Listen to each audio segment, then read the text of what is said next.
Il est saint. Salue ton frère, salue ta sœur. Dis-lui que le Seigneur te bénisse.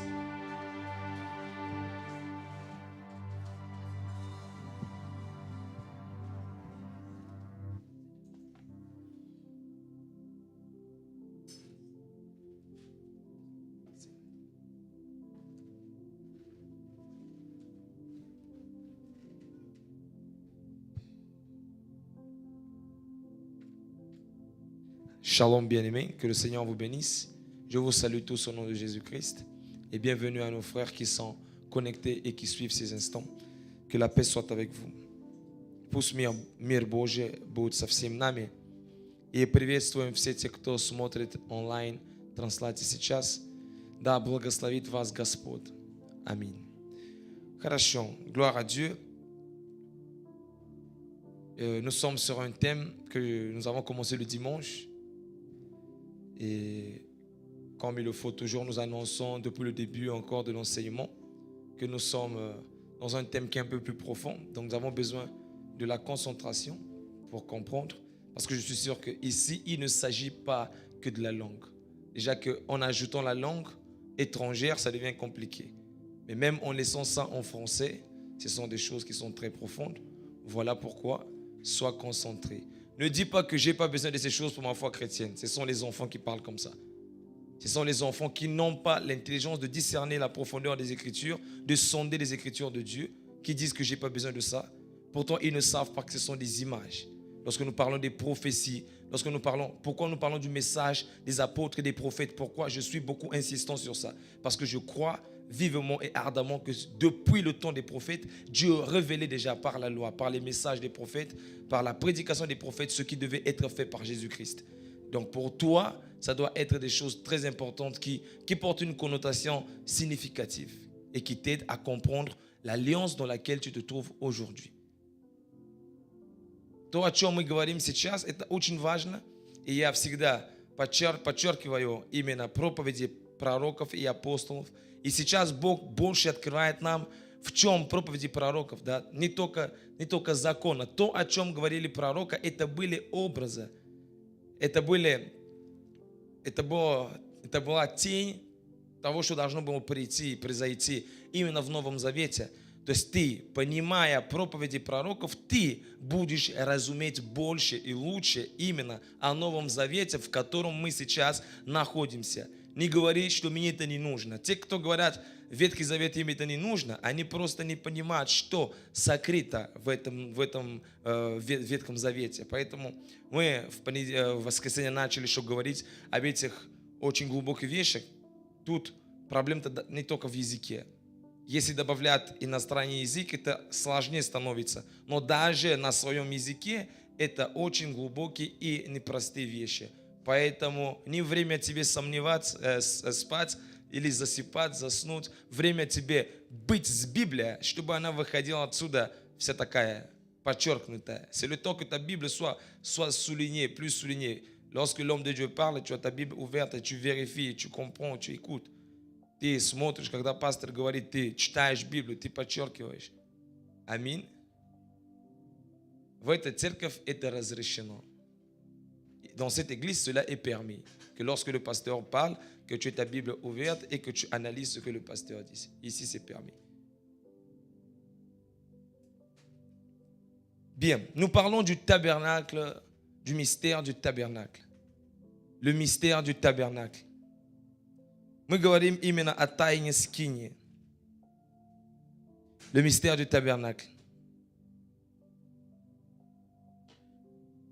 Quelqu'un peut me définir ce que c'est que le mystère du tabernacle? Кто-то может мне дать определение, что такое тайна скинии? Есть? Пожалуйста. Quelqu'un peut me donner une définition du mystère du tabernacle? На основании того, что ты уже услышал, ты можешь давать некое определение. Sur la base de ce que tu as déjà écouté le dimanche, tu peux donner une petite compréhension ou une petite définition sur ce que c'est que le mystère du tabernacle.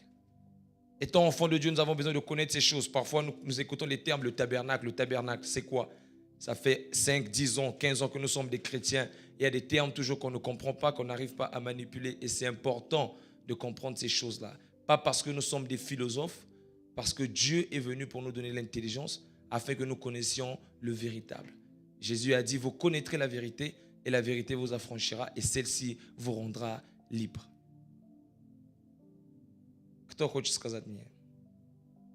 Это также для меня способ понять и видеть, применяете ли вы, размышляете ли вы после тем, как мы говорим о чем-то.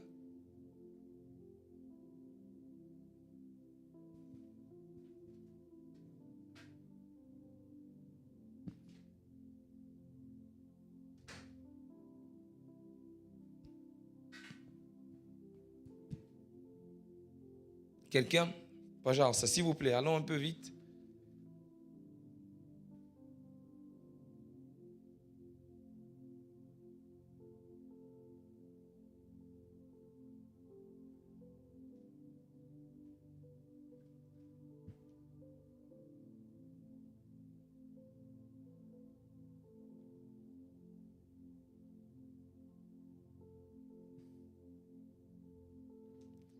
Нету? Non, mais quand même. C'est pas sérieux? Это не серьезно.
Да, согласен. Человек понимает. Qui encore?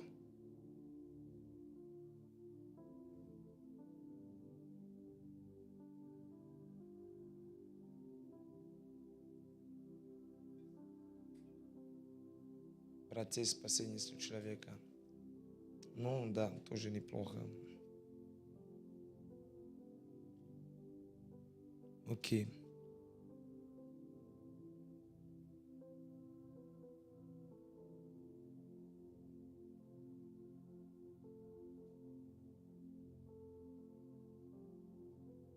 Le mystère du tabernacle, c'est la révélation du plan и des étapes du salut. Это откровение, план и процесс спасения. Со Старого Завета по Нового Завета. Depuis l'Ancien Testament jusqu'au Nouveau Testament. Le tabernacle est complet en partant de l'Ancien au Nouveau.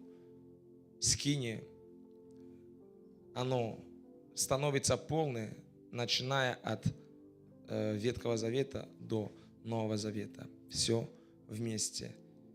Ok. Nous avons parlé le dimanche, nous avons parlé du sanctuaire. Le sanctuaire qui est la partie qui symbolise l'habitacle, la maison ou le temple. Et nous avons parlé du tabernacle. Le tabernacle qui n'est pas le sanctuaire. Le sanctuaire, c'est la couverture externe et le tabernacle, c'est ce qui se trouve dans le sanctuaire. Nous avons parlé le dimanche en disant que le sanctuaire est l'image de notre corps qui est le temple de Dieu. Et c'est dans notre corps qu'habite Jésus-Christ qui est le tabernacle. Donc le tabernacle, ce n'est pas le sanctuaire. Le tabernacle se trouve dans le sanctuaire. Nous sommes le sanctuaire, Christ est le tabernacle. Alors, nous avons dans le tabernacle, dans le sanctuaire, trois parties. Nous avons une partie qui est la première partie qui est le parvis, la deuxième partie qui est le lieu saint et la troisième partie qui est le lieu très saint. Dans le parvis, nous avons l'autel où étaient faits des sacrifices, où l'on sacrifiait tout animal pour le pardon des péchés. Et ensuite, le sang était pris, il est emmené dans le milieu saint et la nourriture, la viande était mangée par les sacrificateurs dans le milieu saint. Et après, une fois par an, le souverain sacrificateur rentrait dans le lieu très saint pour apporter l'offrande pour le pardon du peuple annuellement.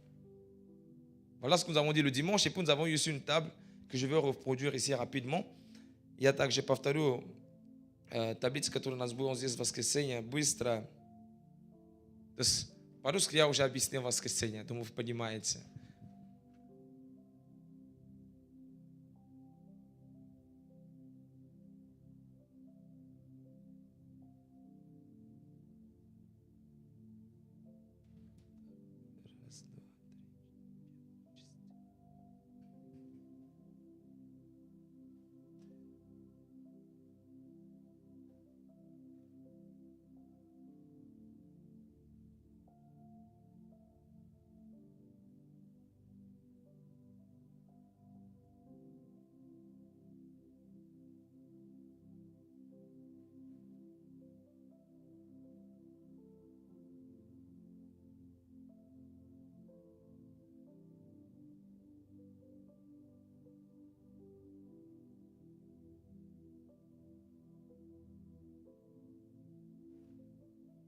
Pourquoi nous parlons de ces choses? Parce que pendant le moment de prière, Dieu nous a parlé du livre de Josué, le chapitre 5 et le chapitre 6.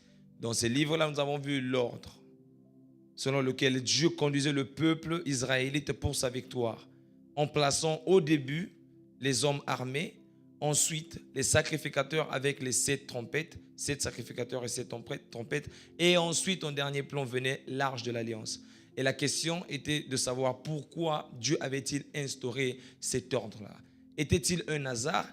Et la réponse que Dieu a révélée au pasteur, c'était que ce n'était pas un hasard que Dieu eût placé le peuple sous cette forme-là. C'était l'image du tabernacle. Les hommes armés qui représentaient le parvis, les sacrificateurs avec les trompettes qui représentaient le lieu très saint et l'arche qui représente le lieu très saint.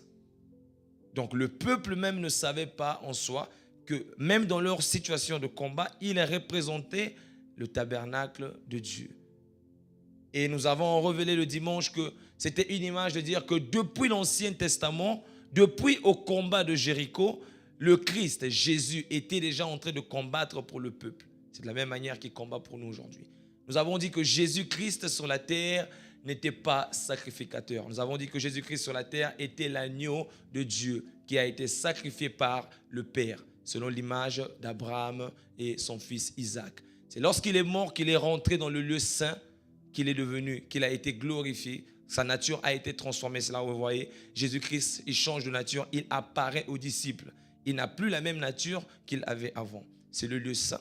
C'est là où il devient sacrificateur pour nous et il peut faire l'apport il peut faire l'intercession pour nos péchés. Et lorsqu'il monte lors de l'ascension, on parle là alors du lieu très saint, lorsqu'il est monté avec son propre sang auprès du Père, ouvrons donc pour le peuple la voie ou le chemin au salut. Jean le chapitre 14, le verset 6. Je suis le chemin, la vérité et la vie. Et nul ne vient au Père sans passer par moi. Quelqu'un avec moi? J'ai dit que ça va être difficile, donc il faut que tu sois concentré. То есть мы говорили в воскресенье о том, что то, что Бог говорил народу Израиля, это был образ скиния. Он сказал, ставьте вооруженных вперед, потом ставьте 7 священников, да, с трубами, а потом только придет ковчег завета. Это был образ. Бог говорил уже им о том, что вы сражаетесь, но я с вами. Я сопровождаю вас во всех своих ипостасях. Я буду с вами, как Христос. Тот, кто воюет за вас, я буду с вами воевать. Потом я буду, как ваш священник, который за ваши грехи будет приносить жертву. Также я войду уже к Отцу, чтобы слава Отца, она была явлена вам. Так как и вы войдете в Иерихоне, и слава будет явлена, так же и вы через какое-то время должны входить в славу Отца, да, через Христа. То есть скиния – это процесс проявления Иисуса и на земле, и на небе.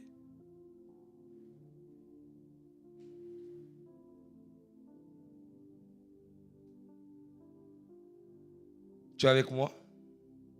Ça passe? Est-ce que ça passe? Si ça passe pas, il faut dire ça passe pas. Pas faire semblant.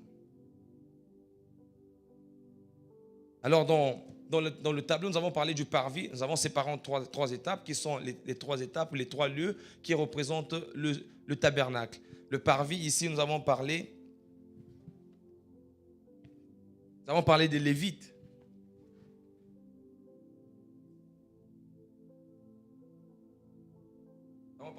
Nous avons parlé des Lévites et puis le sacrifice. Nous avons parlé des sacrifices et puis nous avons parlé de la croix. Nous avons parlé de la repentance.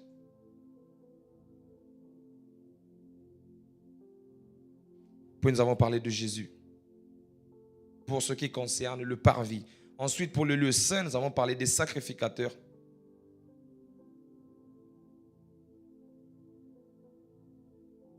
Après de la purification.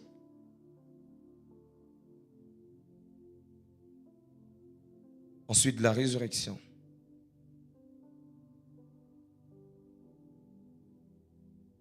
Puis du pardon. Et finalement de l'Esprit Saint.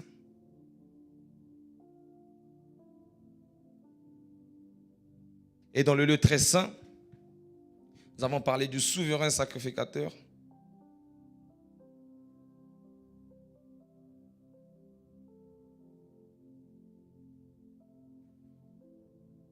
De la perfection.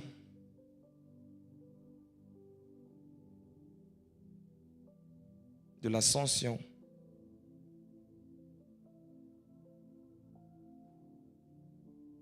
Du salut. Et enfin de la présence de Dieu.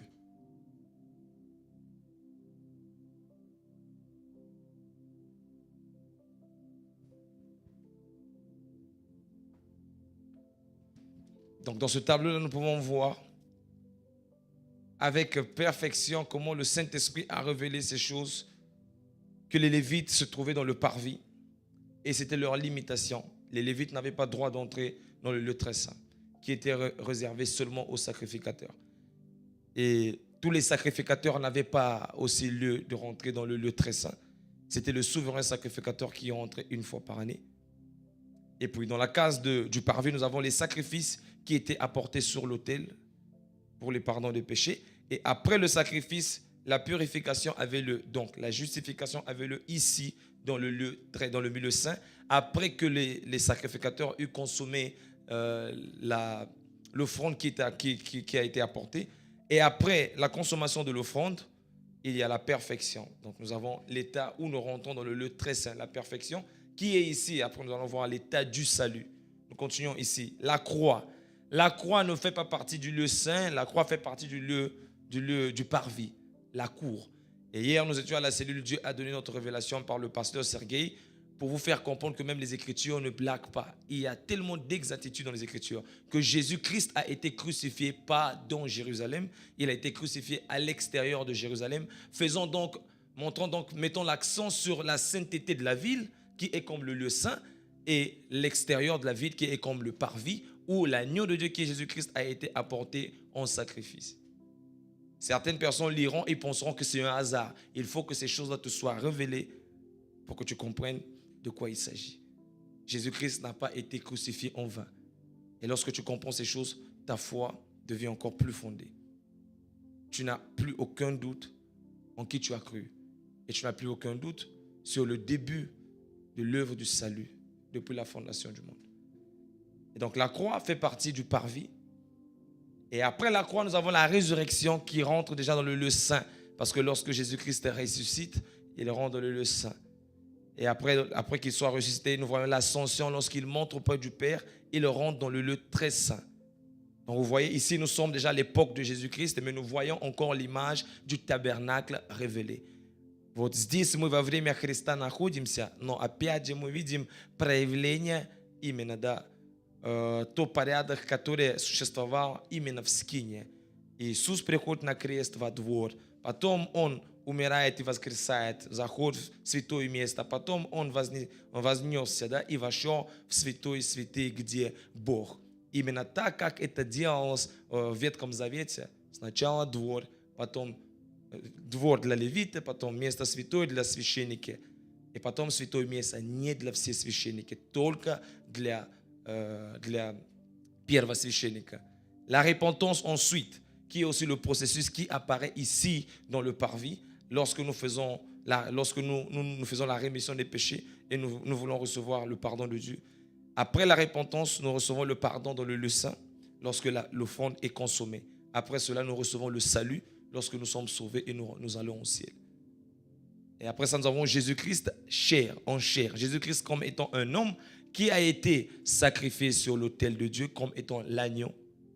Et après, nous avons reçu dans le lieu saint l'Esprit de Dieu par lequel nous sommes devenus enfants et fils de Dieu, un royaume de sacrificateurs. Jean le chapitre 1 à partir du verset 11 jusqu'au verset 12. 1 Pierre le chapitre 2, le verset 5 et le verset 9. Et puis nous avons la présence de Dieu qui est l'image de notre nature glorifiée. Quelqu'un comprend de quoi je parle? Est-ce que quelqu'un comprend de quoi je parle? Que Dieu soit loué. L'objectif, c'est que tu comprennes. Parce que nous nous trouvons dans cette époque-là où Dieu nous a donné cette parole-là. Et ce n'est pas un hasard.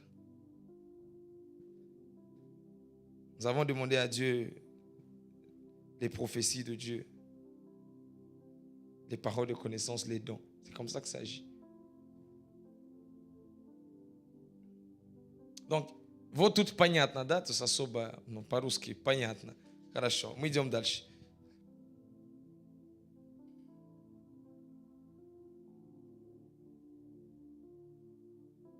Alors, je vais continuer pour expliquer pourquoi Dieu nous a donné cette parole dans Josué le chapitre 6 et comment ça se manifeste. Donc, il ne faut pas oublier, tu peux lire ça chez toi aussi pour que tu comprennes un peu plus bien.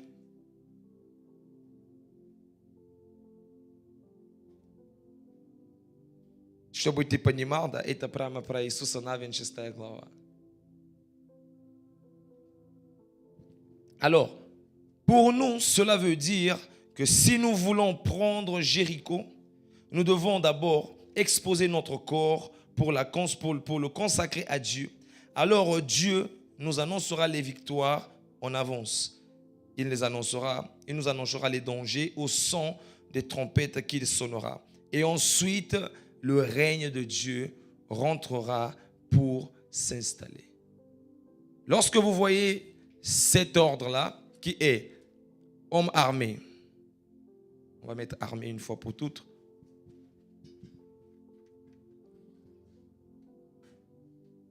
Какое место? Не, Иисус Навин, я сейчас не прочитал место. Да, я сейчас комментарий делал, я переведу.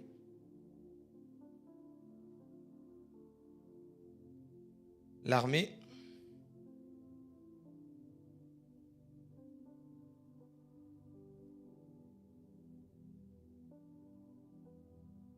sacrificateur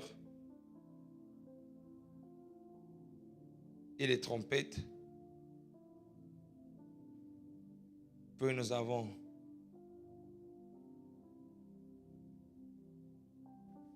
l'arche de l'alliance.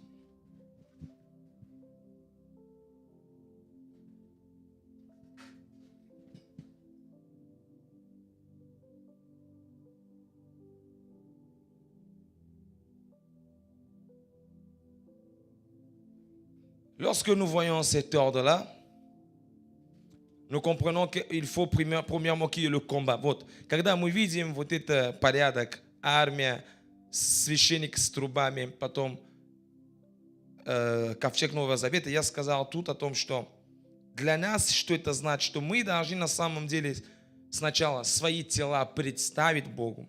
После этого Бог будет говорить к нам.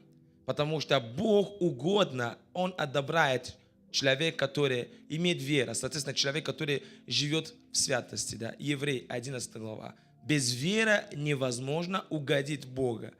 И для того, чтобы Бог слышал наши молитвы, и мы слышали Его, мы должны находиться с Ним в хорошем общении. Тогда Его присутствие и царство придет. Поэтому все расположено в этом порядке. Сначала покаяние, потом общение с Богом, потом слава Божья. Ты понимаешь?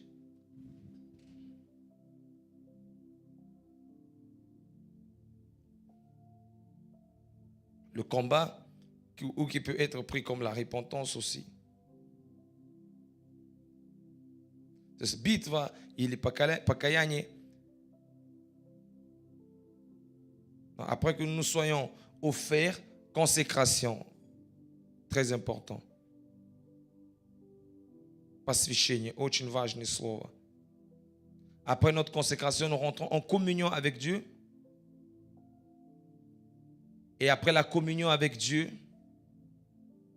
il y a la gloire de Dieu qui descend. Hébreux le chapitre 11, le verset 6 qui dit « Or sans la foi, il est impossible de lui être agréable. » Pour que nous soyons agréables à Dieu, il faut que nous offrons nos corps comme des sacrifices vivants agréables à Dieu. C'est ensuite que nous serons en communion avec lui, que nous écouterons le son de la trompette, nous écouterons les prophéties qu'il nous annoncera. Et après ces prophéties-là, nous verrons les prophéties être palpées sous forme de la gloire de Dieu. Римлянам 12 глава говорится о том, что представьте ваши тела в живую жертву для Бога. Именно тогда мы становимся Богу угодны. Тогда мы будем с Ним иметь общение. И в этом общении Он будет говорить нам свои слова, которые будут осуществляться именно в мере Его славы в нашей жизни. То есть без посвящения мы не можем быть в общении с Богом. И если мы не в общении с Богом, мы не можем переживать Его славу. Вот так. Sans la consécration, nous ne pouvons pas être en communion avec Dieu.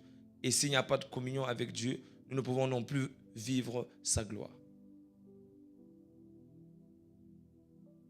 Tu ne dors pas.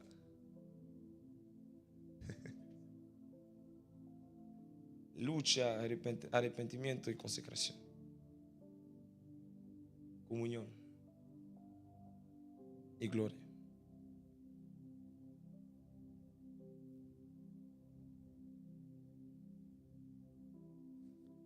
Nous allons lire, прочитаем Исход, Exode le chapitre 40.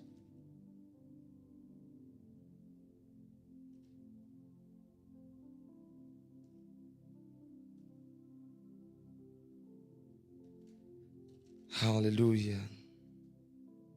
À partir du verset 34. Исход 40, с 34 стих.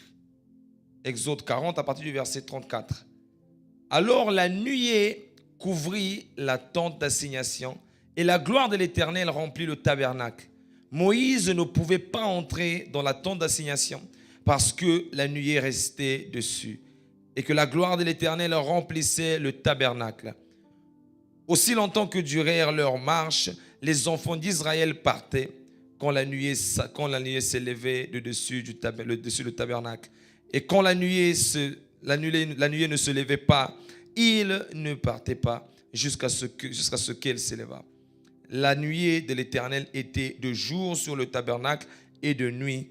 Il y avait un feu aux yeux de toute la maison d'Israël pendant toute leur marche. Waouh! Alléluia! C'est ça la prophétie de Dieu. Lorsqu'il nous a dit, prenez, revêtez-vous de toutes les armes de Dieu. Et qui nous a révélé le mystère du tabernacle. Il voulait nous dire, lorsque vous serez dans vos combats et que vous vous revêtirez de Christ, Christ combattra pour vous. Et aussi, vous écouterez les paroles que je vous annoncerai par rapport à votre consécration. Et ma gloire viendra. Et ma gloire vous accompagnera. Dieu dit à ACPV, pendant la saison de l'abondance et après la saison de l'abondance, la gloire de l'Éternel accompagnera son Église, accompagnera son peuple. Бог говорит церкви, что после этот сезон изобилия и в этом сезоне изобилия Его слава будет сопровождать церковь, будет сопровождать своего народа. Но для этого народ должен сначала посвящаться, чтобы он выходил на войну. Своим посвящением на войну против чего? Против греха. Да, против чего? Против злых бесов. Ты должен вооружаться, чтобы сражаться. Когда ты будешь сражаться, тогда Бог будет использовать тебя. Он будет говорить к тебе. Потому что если мы посвятились, мы становимся священниками, то есть мы становимся чистыми. Мы можем тогда молитвы наши говорить Богу. И Он может их слышать. Тогда Его слава придет в нашей жизни. Lorsque nous avons été consacrés, nous avons été purifiés, nous rentrons dans la dimension du sacrificateur. Comme le dit 1 Pierre, le chapitre 2, qu'il a fait de nous un royaume de sacrificateurs. Apocalypse 6 aussi. Cela ne veut pas dire que nous sommes devenus tous des pasteurs. Cela veut dire que nous avons l'état de quelqu'un qui est sanctifié et qui peut, sur son autel qui est sa vie, apporter des offrandes de sa prière, de ses prières à Dieu. C'est ce que ça veut dire. Un royaume de sacrificateurs ne veut pas dire que tout le monde est pasteur, que tout le monde peut ouvrir une église, que tout le monde peut conduire. Un royaume de sacrificateurs, c'est par rapport au mystère du tabernacle qui a été accompli en Jésus-Christ. En Jésus-Christ, nous sommes des autels de Christ. Nous sommes un sanctuaire de Christ en qui est établi le tabernacle. Et comme nous avons le tabernacle de Dieu, nous pouvons, nous aussi, comme les sacrificateurs le faisaient, apporter nos offrandes qui sont nos prières, qui montent devant le trône de Dieu comme un encens de bonne odeur, qui sont nos prières de remerciement.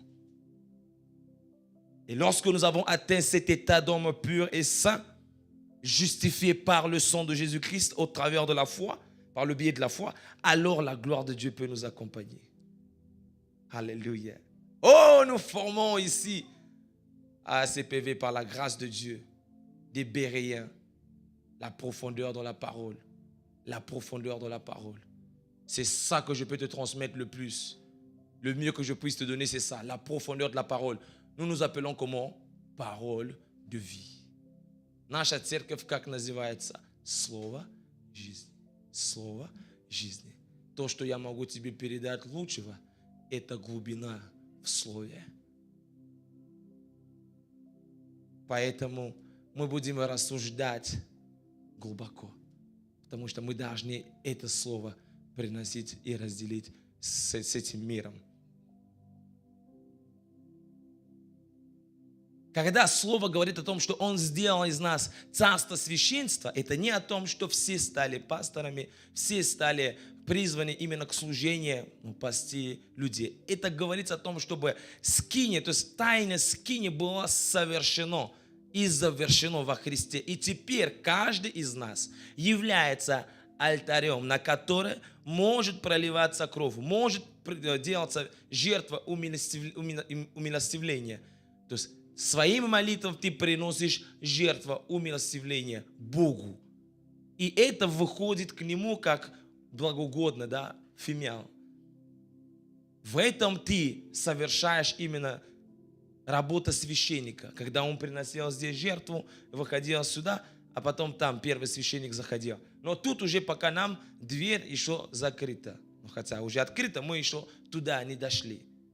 Но мы священники в том плане, я для своей жизни священник, не даже для своей жены. Я для своей жизни священник, она для своей жизни священник. Да. Твой муж будет приносить твои жертвы, он за тебя будет молиться. Нет. Нет. Он может ходатайствовать, он не может за тебя молиться, взяв на себя все твои проблемы, все твои нужды, все твои ситуации. Не сможет, даже для своих детей, он не сможет это сделать. Даже священник не может это сделать для свою семью.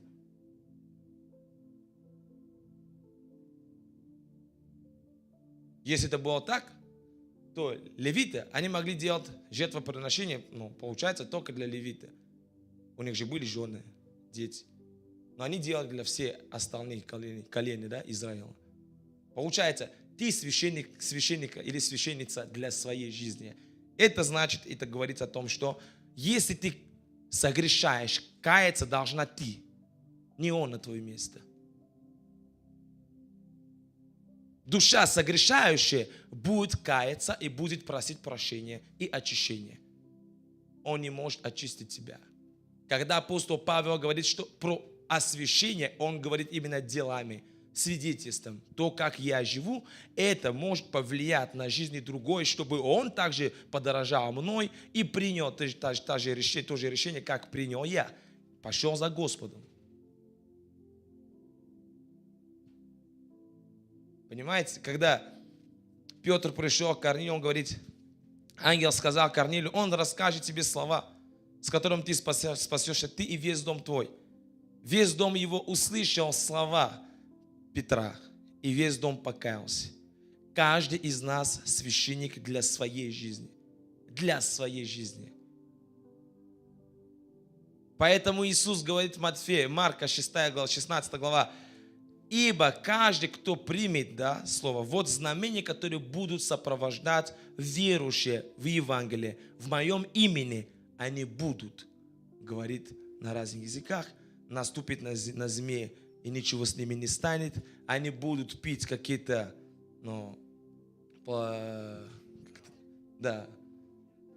яд, там с ними ничего не произойдет. Сейчас это не говорит о том, что я выпил на место Сергея или на место Эдисона. Это слово применяется в моей жизни. В моей жизни я могу говорить на других языках, я могу наступать на змеи, так и ты тоже. Каждый на своем алтаре. Мы давно слышали, что муж, он священник в своем доме. Это чуть не о том. Да. Я думаю, вот это и ломает тебя сейчас. Да. Муж, священник в своем доме, это не об этом. По Библии говорится, муж, глава семьи. Понимаете? По Библии не говорится, муж, священник семьи. Я не прочитал это. Священство именно это о каждом. Я не могу спасти своих детей, но я могу им рассказать слово, которым они могут спастись. Только так. А то, что я первый в своей семье, Бог поставил меня главой, да, как Он поставил Иисуса Христа главой над церковью, да. И аминь. Но священство, это говорится о том, как каждый имеет общение с Богом. Иисус для этого пришел. Ты, будущая жена, ты не перестала иметь общение со Христом. Это противоречие Евангелия. Все равно ты имеешь общение с Богом, да. Но если ты разрушаешь порядок с мужем, тут уже у тебя будет с Богом проблема. Lorsque la Bible parle que nous sommes un royaume de sacrificateurs, cela parle de notre relation personnelle avec Dieu. Que Dieu a fait qu'il habite en nous pour qu'il ait une relation avec chacun d'entre nous. Et l'homme est le chef de la femme, c'est en parlant d'un contexte de la maison, comme Christ est le chef de l'église. On ne dit pas que l'homme est le sacrificateur de sa maison. Beaucoup de fois on entend ça ici, surtout en Russie. Moi, je n'ai pas lu ça dans la Bible. La Bible dit que l'homme est le chef de la femme. Et il a fait de nous un royaume de sacrificateurs.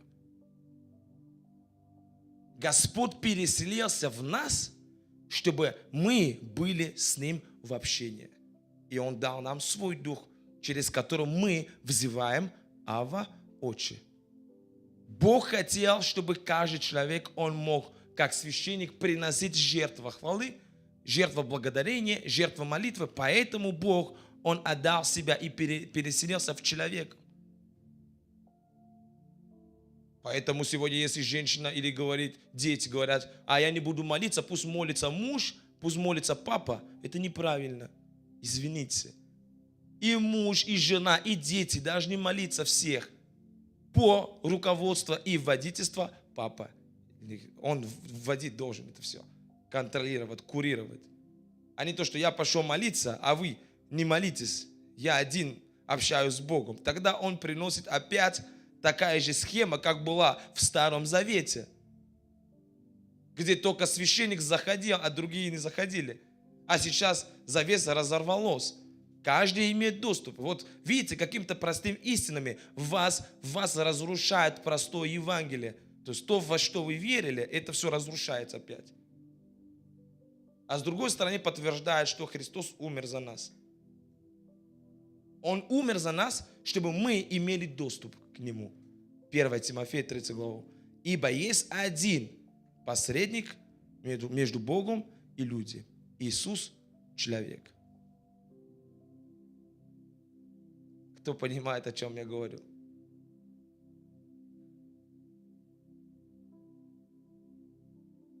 Ибо в Старом Завете были многие посредники. Левиты, священники, потом завес разные. И нельзя было человек прямо с Богом контактировать. А Бог так сильно возлюбил человека, он говорит, я хочу так же, как был в Эдемский сад, чтобы человек со мной общался. Поэтому он переселился в тебе.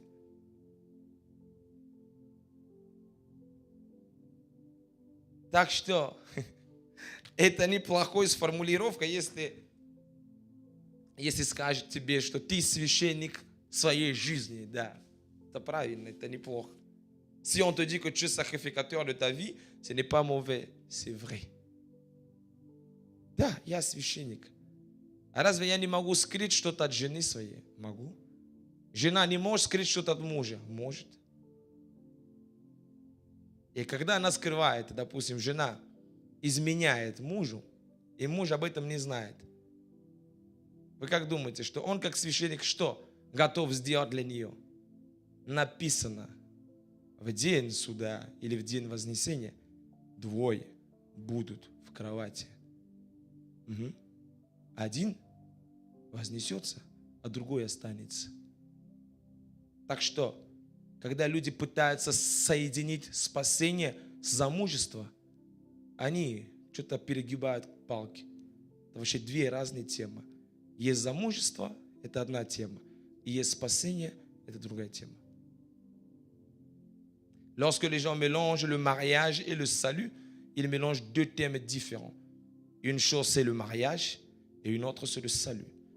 La Bible déclare dans Matthieu, le chapitre 25, deux seront dans un seul lit, un sera enlevé et l'autre restera. Et là, on parle des hommes qui seront mariés. L'homme ne peut pas sauver sa femme. La femme ne peut pas sauver son mari. L'homme peut ouvrir la porte et la femme peut ouvrir la porte pour le salut de son mari, peut influencer dans ce processus-là.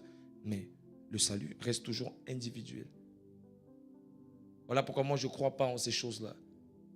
Et on me fait des problèmes pour ça parce que je ne crois pas. Ce n'est pas un évangile qui est biblique. Moi je ne crois pas que si je consacre un pasteur, je dois le consacrer avec sa femme ensemble. Le ministère, on ne le consacre pas à deux. Le ministère, il est donné à une personne. Peu importe qu'on appelle ça les organisations bonnes, belles, qui évitent les péchés, les problèmes, tout ce qu'on veut à côté. Ce n'est pas biblique. On ne peut pas appeler au ministère l'homme et la femme. Dieu appelle qui? Donc si on appelle au ministère de chant une sœur, on doit appeler aussi son mari. Quand on fait l'investiture du président, on ne le fait pas avec la première dame. C'est le président qui est investi. Ce n'est pas le président et la première dame. La première dame est première dame. Mais celui qui est appelé aux fonctions, c'est le président.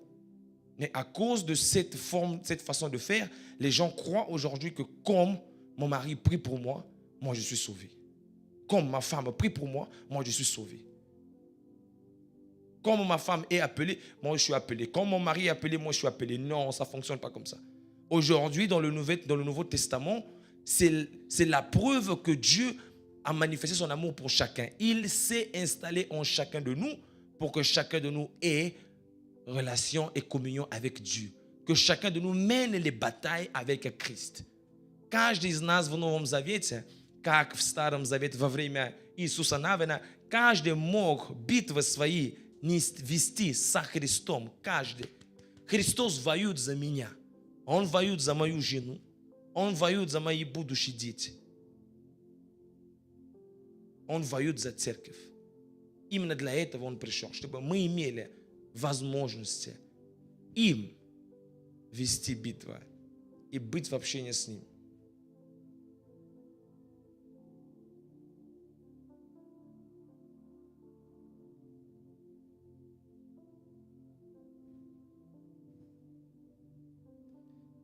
Alors, mes bien-aimés, comme nous avons lu dans Exode chapitre 40, la gloire de Dieu ne quittait pas le temple. C'est la même chose ici. Lorsque l'armée a fait et accompli ce qu'elle devait faire, lorsque les sacrificateurs ont joué la trompette, l'arche de l'alliance a fait tomber les murs de Jéricho. Et la gloire de Dieu était visible. В этой истории армия сделала свою работу. Потом священники также, они затрубили, а потом ковчег Божий пришел и принес победу. И слава Божия была явлена. Так как мы прочитали в Исходе 40, так же и будет для нас. Если мы будем посвящаться, если мы будем слушать Божье Слово, тогда Его Царство будет пребывать в нашем доме. Si nous aussi, nous nous consacrons et nous écoutons sa parole, alors la gloire de Dieu ne quittera plus notre maison. Elle y sera toujours, constamment. Si tu veux que la gloire de Dieu et le règne de Dieu constamment habitent en toi, soit en toi, au travers de Jésus-Christ, sois consacré. Car celui qui pêche, il est en abomination à Dieu. Если ты хочешь, чтобы пребывало Царство Божие в тебе, ты должен жить в посвящении. Тогда ты увидишь постоянно Божье слава и Божье Царство в твоей жизни. Об этом Бог говорит нам сейчас. По сути, об этом Он говорит. Alléluia. De la même manière que le sanctuaire a été construit du parvis au lieu très saint, et la gloire de Dieu est descendue. Dieu nous a révélé aussi ici que la gloire de la seconde maison viendra après notre consécration. Так же, как именно именно в святилище, как святилище было построен, и был построен именно от двора до места святой святых, и слава Божья приходила. Также нам было открыто, что слава Божья придет в нашем втором доме, втором храме после нашего посвящения. Когда мы посвятим себя Господу, тогда этот второй храм будет переживать больше славы.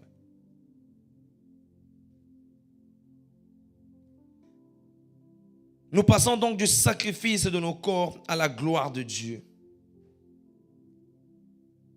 La gloire qui est accompagnée par le son de la trompette, la parole de Dieu. Le sacrificateur est là pour signifier l'état de purification de celui qui reçoit ou qui sonne le son de la trompette. Мы также проходим состояние жертвы своих тела именно до состояния славы. И слава Божья не может прийти без жертвы, то есть посвящения, без звук трубы священником, который есть по образу, да, состояние оправданного, то есть человек, который уже чистый, и он может тогда трубить и слышать звук трубы. Без этого мы не можем получить славу Божию. Мы будем читать пророка Агея. On va lire le prophète Agé.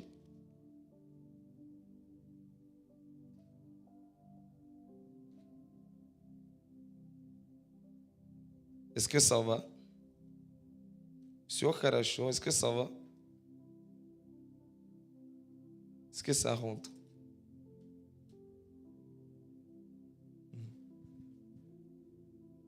Agé chapitre 2. Агея, 2 глава. С 1 стиха. Мы прочитаем именно до 9 стиха. Читай внимательно. Lis avec attention. Le 21e jour du 7e mois. Regardez même ici, on aura le baptême le 21e jour. Pour ceux qui pensent que ce sont les hasards, lorsque Dieu a révélé ça, on était étonnés. Oh, donc c'est Dieu qui a parlé par nous. Oui, c'est Dieu qui a parlé, que le baptême sera le 21. Et lorsque nous avons lu dans les versets que Dieu nous a donnés pour la vision de cette année, et c'était aussi le 7e mois et le 21e jour. Pour celui qui continue à croire que c'est la blague. Dieu, il est fortement scellé. Dieu, il est en train d'agir dans les détails et dans les précisions scellées. Il est en train de donner des détails que même l'homme ne peut pas comprendre, des détails que même l'homme ne peut pas expliquer. Avant même que vous compreniez, que vos yeux soient ouverts, il en a dit en avance. Перед тем, как даже мы подумаем, Бог дает знаки, и Он дает их в точности.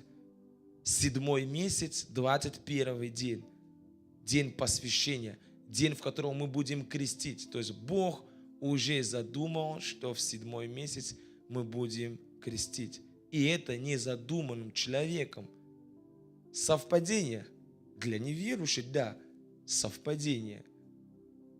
Для верующих они понимают, что Бог в точности, Он говорит, и Он применяет Слово Свое. La parole de l'Éternel se révéla par Agé le prophète en ces mots. Parle à Zorobabel, le fils de Shealtiel, gouverneur de Juda, à Josué, fils de Jotsadak, le souverain sacrificateur, et au reste du peuple, et dis-leur, quel est parmi vous le survivant qui ait vu cette maison dans sa gloire première? Et comment la voyez-vous maintenant, telle qu'elle est? Ne paraît-elle pas comme rien à vos yeux? Maintenant fortifie-toi, Zorobabel, dit l'Éternel. Fortifie-toi, Josué, fils de Jotsadak, souverain sacrificateur. Alléluia. Fortifie-toi, peuple entier du pays, dit l'Éternel, et travaillez, car je suis avec vous, dit l'Éternel des armées. Je reste fidèle à l'alliance que j'ai faite avec vous quand vous sortîtes d'Égypte, et mon esprit est au milieu de vous, ne craignez pas. Car ainsi parle l'Éternel des armées, encore un peu de temps, et j'ébranlerai les cieux et la terre, la mer et le sec. Waouh! Encore un peu de temps, j'écroulerai et j'ébranlerai les murs de Jéricho. Еще чуть-чуть, я разрушу стены Иерихона. Oh, nous j'ai говорил нам об этом здесь. Il nous avait déjà annoncé ça ici. Sur la chute des murs de Jéricho dans tous les combats. Voilà pourquoi il nous dit travaillez, travaillez, travaillez. Поэтому он говорит, Господь говорит, работайте, упражняйтесь, занимайтесь. Потому что Господь с вами. Вы будете побеждать в эти битвы. Vous gagnerez ces combats car l'Éternel des armées est avec vous. Господь Саваоф вместе с вами воюет. У вас получится.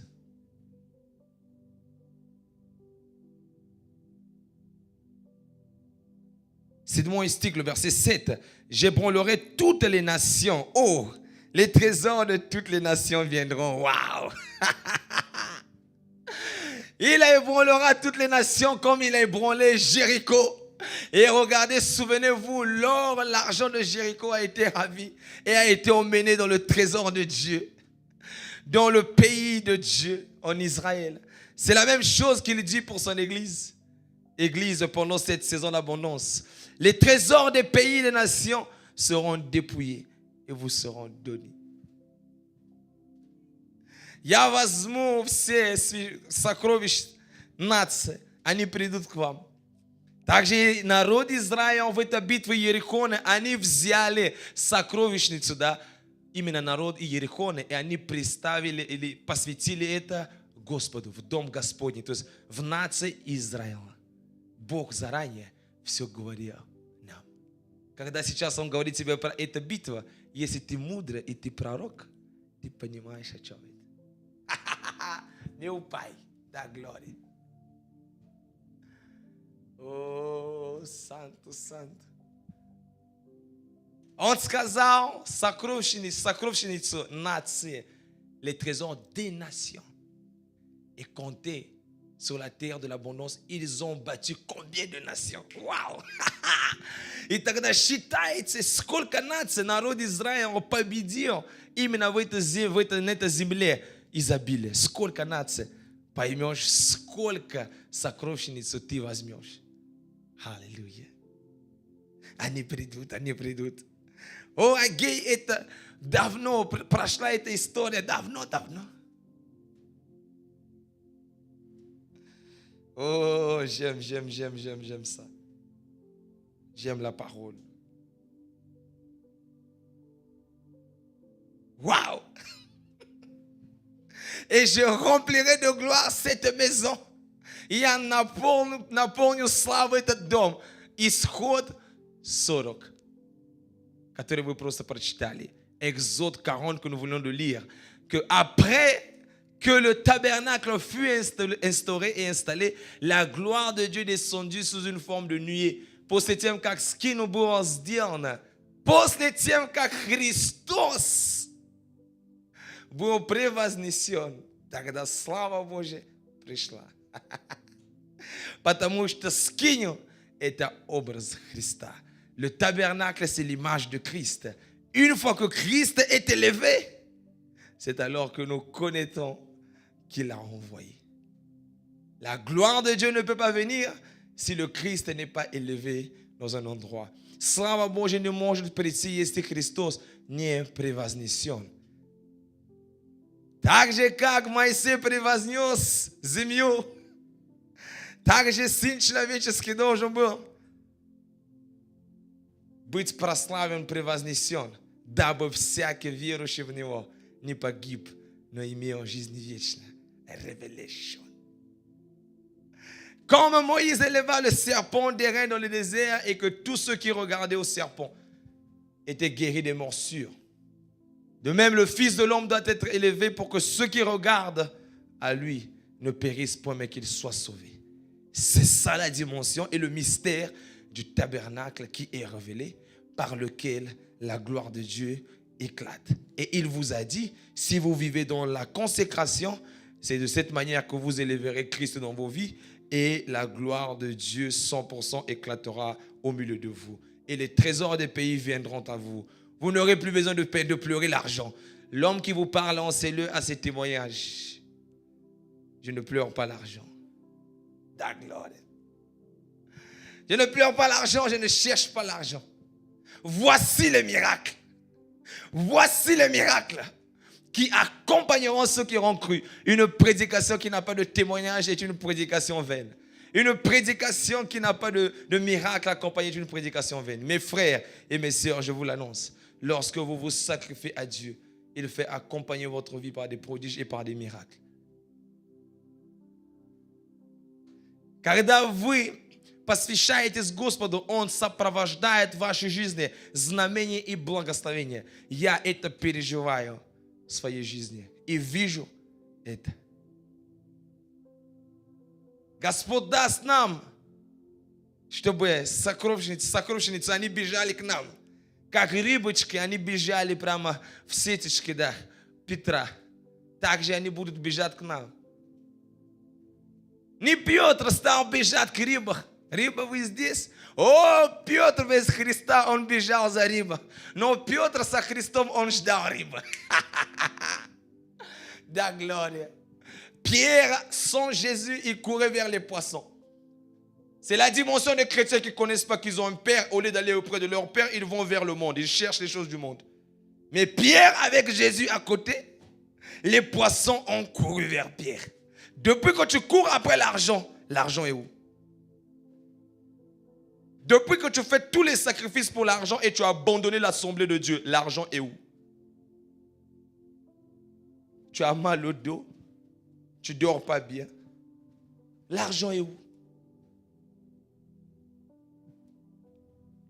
Dieu vaut plus que ça et il veut te donner plus que ça. Mais seulement tu ne comprends pas. Dieu est un père qui aime ses enfants. Lorsque ses enfants se consacrent à lui, il est prêt de leur donner tout, sans exception. Бог любящий отец, когда дети его посвящаются или посвящены, он готов дать им все, кроме ничего.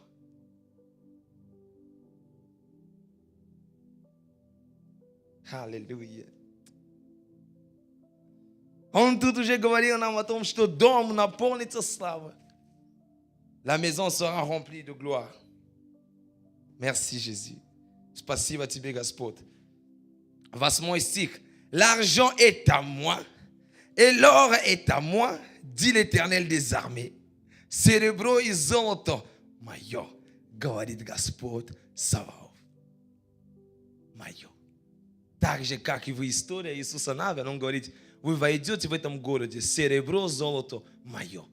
Друзья, разве вы не видите совпадение? Или vous ne видите состыкование? Ne voyez-vous pas le rapport avec tout ce que Dieu nous dit maintenant?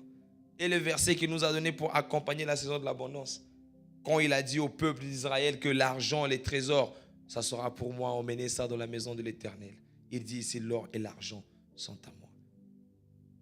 Il ne peut rien nous manquer si l'or et l'argent sont à Dieu.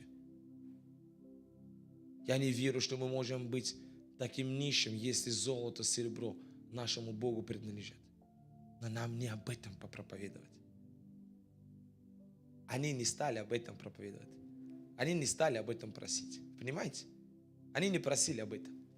Бог сказал, вот, народ, вы выйдете туда, вы будете побеждать и возьмете все, предайте Господу, и все там анафема. Это последствия победы. Когда ты побеждаешь, ты получаешь сокровищницу. Dieu disait, rentrez dans la ville et prenez la ville. Lorsque tu as gagné, c'est la conséquence de la victoire. L'argent que tu gagnes, tout ce que tu as après.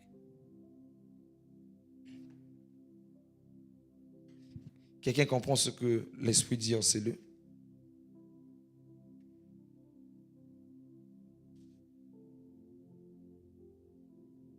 Sans le sacrifice de l'armée, la sainteté des sacrificateurs, la gloire de l'Éternel ne peut venir. Без жертвы армии, без святости священников, слава Божия, не можешь прийти. C'est le sang du sacrifice apporté dans le parvis qui est apporté dans le tabernacle. Puis après la purification des péchés, Dieu descendait pour parler à Моисея. Сначала народ должен был очиститься, приносить в жертву свои жертвы. Потом они получали оправдание. И после этого тогда Бог говорил к ним. Если мы хотим, чтобы Бог говорил к нам, мы приобретали много побед, одержали их. Мы должны посвящаться. Настоящее посвящение. Une véritable consécration. Il y a des gens, pendant qu'on parle de la vraie consécration, ils prennent ça à la légère, malheureusement. Ça touche là, ça touche pas. Ça touche là, ça touche pas. Et Dieu dit, combien je dois encore te dire, combien je dois encore t'appeler, c'est pour ton bien. Dieu dit, moi d'éternité en éternité, je suis Dieu.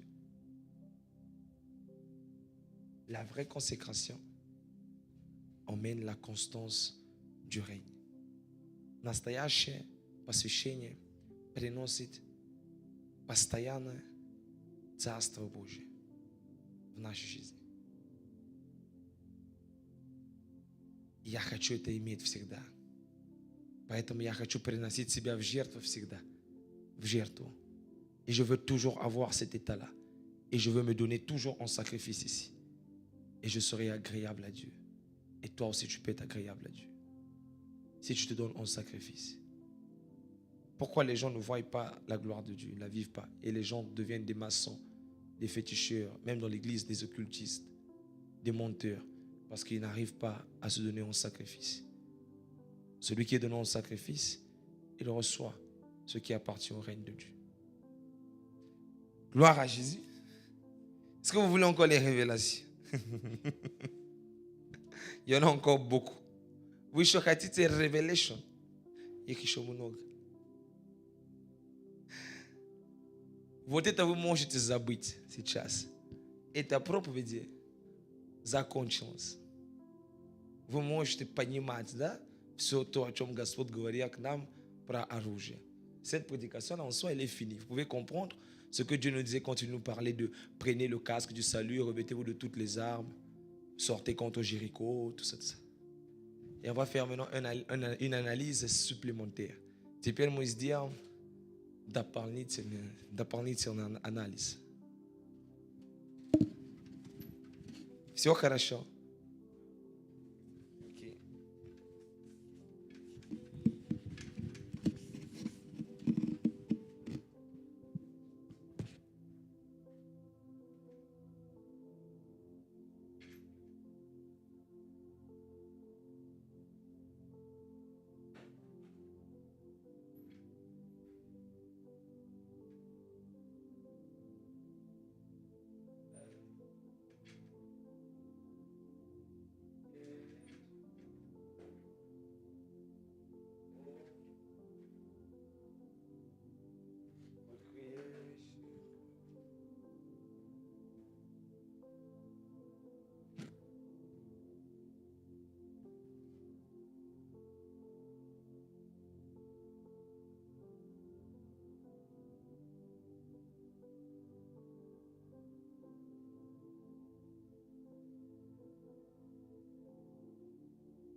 C'est l'heure de l'allégorie. La vraie allégorie. Тень и réalité. L'ombre et l'image.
Хорошо.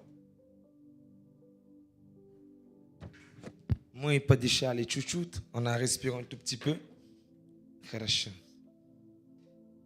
Вот именно то, что происходило в этой истории, и то, что происходило, то, что Бог дал именно в плане скини, представлено здесь, в Новом Завете, и именно вот в конце времен.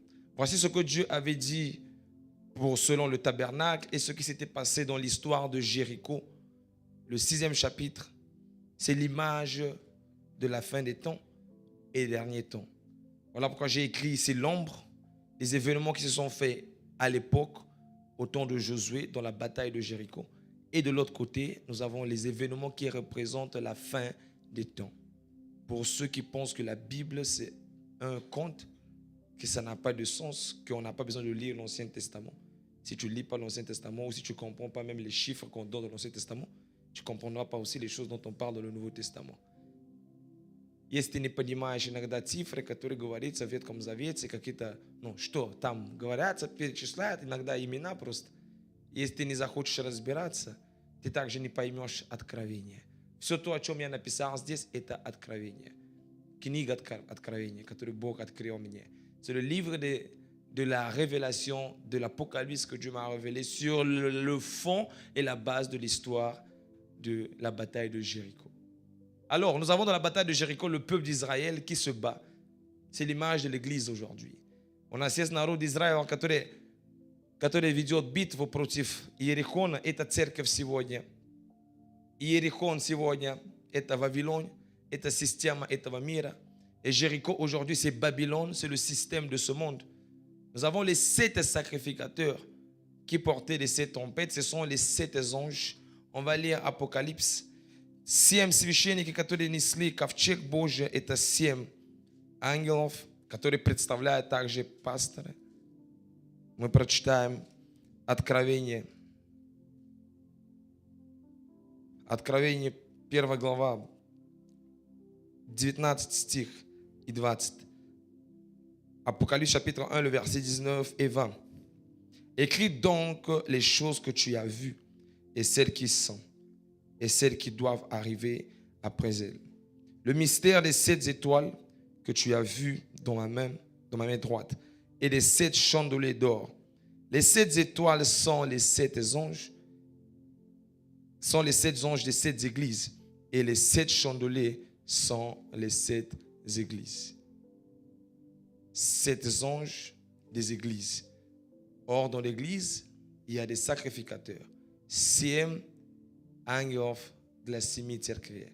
И в каждой церкви Бог ставит один священник, один ангел. Как во время Иисуса Навина эти священники, они представляли ангелы Божьи для народа. Те, которые возвещают благую весть. Ангелы, они что делают? Они говорят от Бога. Qu'est-ce que les anges font?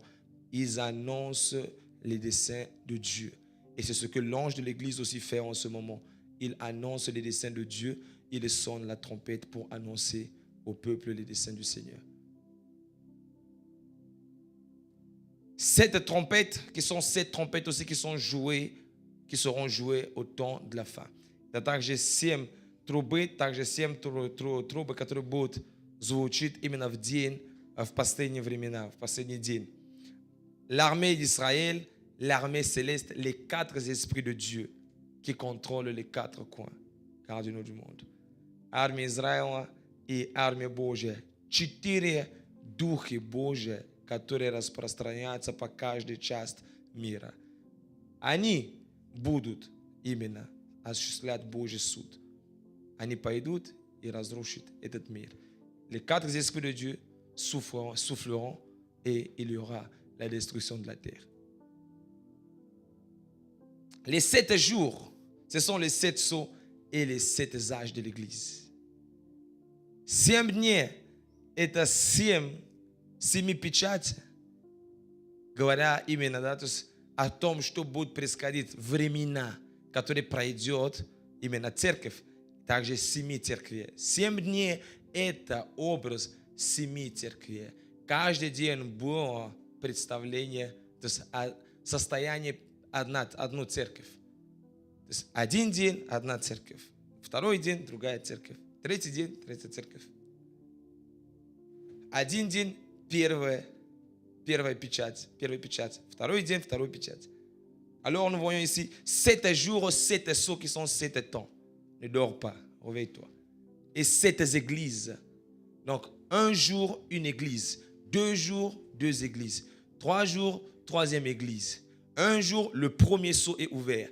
Deuxième jour, le deuxième sceau est ouvert. Lorsqu'il faisait un tour de la ville de Jéricho et que la trompette sonnait, c'était un temps qui passait et c'était un annoncement d'événement. Когда они делали один круг и звучала труба, это было одно время прошло, и Бог открыл один печать. Каждый день Бог открывал печать. Chaque jour, Dieu ouvrait des sceaux. Et c'est comme il ouvre des sceaux maintenant avant la fin du monde. Он также открывает эти печати перед конец этого мира. Alors, mais il a d'abord été ouvert 6 sceaux. 6 sceaux d'abord qui ont été ouverts, et après le 7e. И сначала были открыты 6 печати. Сначала 6 печатей было открыто. 7 потом. Le 7e sceau était ouvert après. Alors, les 6 premiers jours, ce sont les premiers sceaux qui sont révélés. Первые 6 дней, когда они ходили и трубили, это по образу 6 первые печати, которые открываются ангелами в последние времена. Les 7 tours qu'ils ont fait le 7e jour, donc le 7e jour, c'est le 7e sceau. 7-й день, это 7-й печать, последний печать, перед тем, как наступит конец. C'est le dernier sceau avant que la fin n'arrive. Et nous avons ici 7 tours qui sont faits. Le 7e jour, qui sont les 7 derniers fléaux, qui seront accompagnés par les 7 anges, qui porteront les 7 coupes de la colère de Dieu. Nous sommes à l'université. Мы в университете. 7 круги в 7-й день – это по образу 7 последних казней Божьих, и также 7 ангелов, которые будут нести 7 тяжкие Божьего гнева на этой земле. Это то, что Бог будет делать в последнее время. И также перед тем, как упала стена Иерихона, народ начал кричать. L'arche de l'alliance, c'est la gloire du Fils de l'homme qui apparaîtra. Это слава Сын человеческий, который придет. Le roi de Jéricho, c'est Satan. Царь Иерихона, это Сатана. Раав, c'est l'image des âmes sauvées.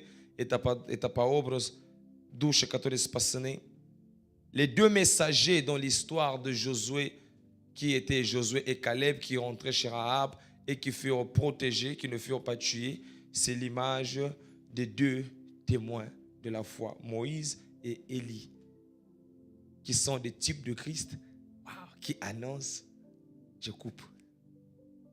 2 этих послания, которые они были, то есть Раав их сохранила, защитила или спрятала, это по образу Моисея и Илия, которые являются 2 также посланными Божьим, чтобы приготовить именно Божий суд, Илия и Моисея. La bataille de Jéricho est pour nous l'image de l'Armageddon, qui est le jour où Dieu luttera avec le diable et toutes ses forces. Битва Иерихона – это по образу Армагеддон, это когда Бог будет сражаться со силой тьмы. Les murs de Jéricho qui devraient tomber, c'est symbole du voile du lieu très saint qui est le ciel, qui s'ouvrira le jour de l'enlèvement pour que l'église soit enlevée.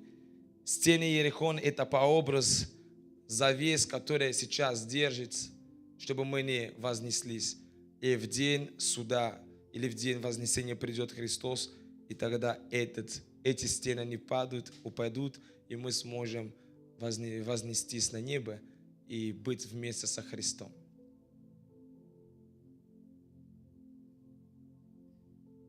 И это даже не все, но я дам тебе, если ты захочешь, Правда, это не для птицы.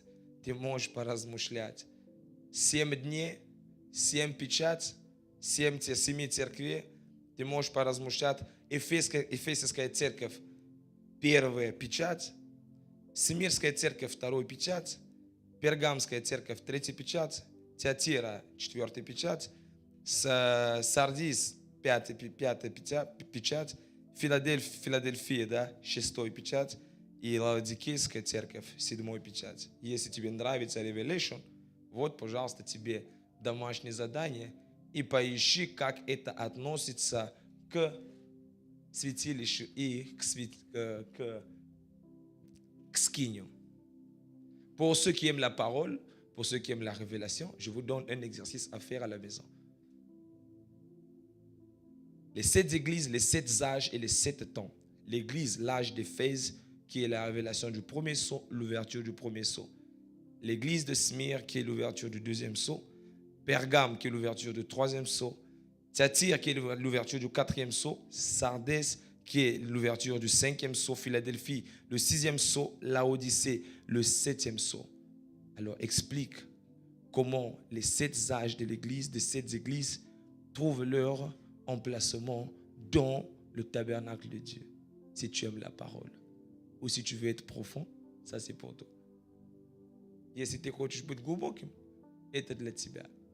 Mais si tu veux toujours être un oiseau et voler à la dimension des arbres et dire je suis un frère spirituel, une sœur spirituelle, les choses spirituelles c'est ça.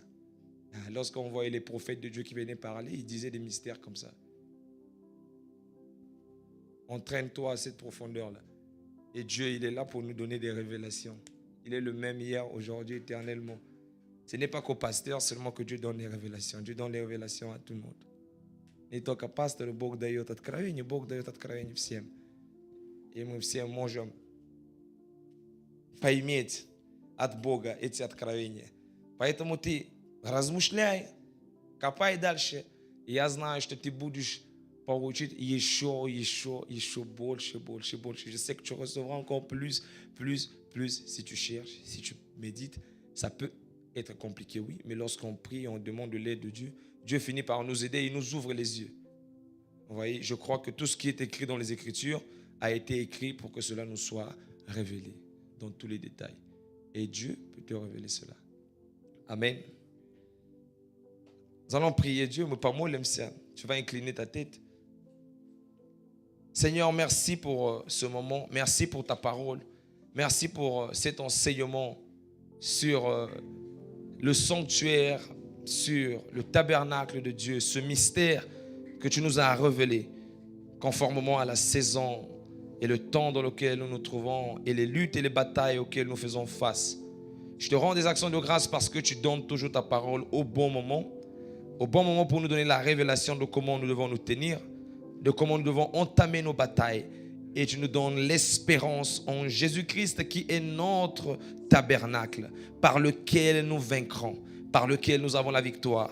Car il est le cavalier du cheval blanc qui avait sa couronne sur sa tête et qui est sorti comme un victorieux. Et il a dépouillé les dominations en les clouant à la croix et en triomphant sur eux. Et nous aussi nous avons triomphé en Jésus-Christ. Et voici toutes les batailles et les combats, les luttes que nous menons. Nous ne le menons pas seuls, nous le menons avec toi. Nous avons la garantie et l'assurance que nous allons gagner nos combats. Мы верим, Господь, и имеем гарантию, что с Тобой мы побеждаем во всех наших битвах. Ведь Ты скиния наша.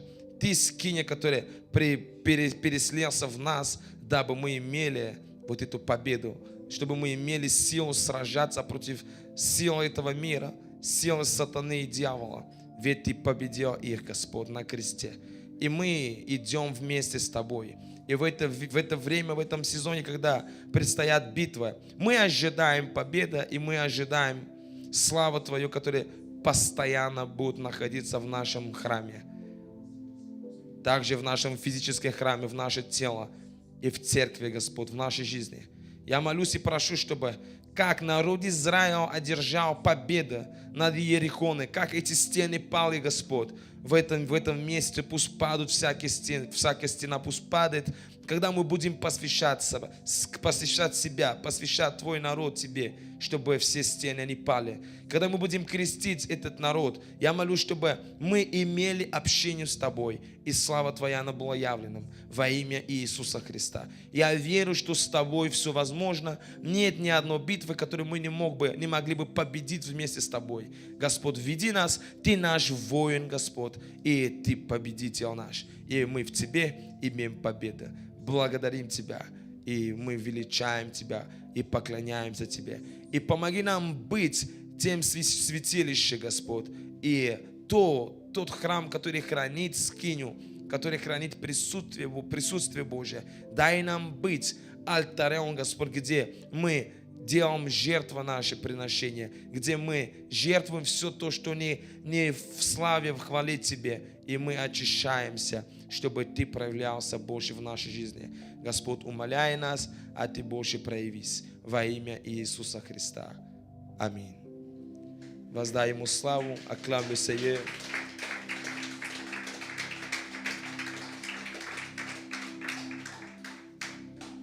Que le Seigneur bénisse nos frères et sœurs qui ont été connectés, qui ont suivi ce moment. Que le Seigneur vous bénisse et ne manquez pas à nous contacter pour vos questions. Shalom. Tu vas prier pour ton offrande.